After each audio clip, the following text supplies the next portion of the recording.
அண்மை செய்தியை பார்த்துக் கொண்டிருக்கிறோம். சென்னையில் விட்டு மழை பெய்யும் நிலையில் அபிராமபுரத்தில் மரம் ஒன்று முறிந்து விழுந்திருக்கிறது. இது தொடர்பான கூடுதல் விவரங்களோடு இணைகிறார் எமது செய்தியாளர் கதிரவன். வணக்கம் கதிரவன், உங்களிடம் இருக்கும் தகவல்களை சொல்லுங்க. காலை முதலே சென்னையில காற்றுடன் கூடிய மழையானது பெய்து வருகிறது.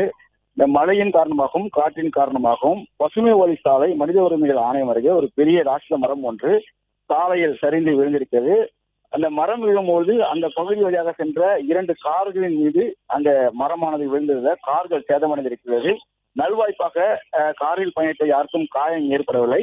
மரம் விழுந்ததை அடுத்து அந்த பகுதியில் போக்குவரத்து மாற்றமானது தற்காலிகமாக மாற்றம் செய்யப்பட்டிருக்கிறது. குறிப்பா கிரீன்வேஸ் ரோடு சந்திப்பில் இருந்து அபிராமபுரம் காவல் நிலையம் நோக்கி வந்த வாகனங்கள் காமராஜ் சாலை சந்திப்பிலே மாற்றிவிடப்பட்டிருக்கின்றன. அதே போல ஆரியபுரம் 2வது மெயின் ரோடு சந்திப்பிலும் வாகனங்கள் திருப்பிடப்பட்டிருக்கின்றன. அபிராமபுரம் காவல்துறையினர் மற்றும் தீயணைப்பு துறையினர் விரைந்து வந்து அந்த மரத்தை அப்புறப்படுத்தும் பணியில ஈடுபட்டிருக்கிறார்கள். மரத்தை அறுக்கும் மிஷின்கள் மூலமாக மரத்தை அறுத்து அவற்றை அப்புறப்படுத்த பணிகளும் ஈடுபட்டிருக்கிறார்கள். தற்போது அந்த பகுதியில போக்குவரத்து மாற்றம் செய்யப்பட்டிருக்கும் நிலையில மரத்தை முழுவதுமாக அப்புறப்படுத்தப்பட்டு சீர் செய்யப்படும் என்றும் தெரிவிக்கப்பட்டிருக்கிறது. சரியாக மனித உரிமைகள் ஆணையத்தின் அருகே இந்த சம்பவமானது நடைபெற்றிருக்கிறது. காரில் இருந்தவர்கள் நல்வாய்ப்பாக காயங்களை ஏதுமின்றி தப்பியதாகவும் போலீசார் தரப்புல தெரிவிக்கப்பட்டிருக்கிறது. தற்போது அந்த மரத்தை அகற்றும் பணிகளை முழுவீச்சு நடைபெற்றிருக்கிறதாகவும் தெரிவிக்கப்பட்டிருக்கிறது.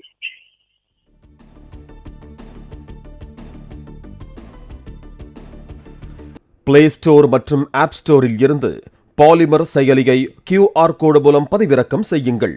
செய்திகளை உடனுக்குடன் பெறுங்கள்.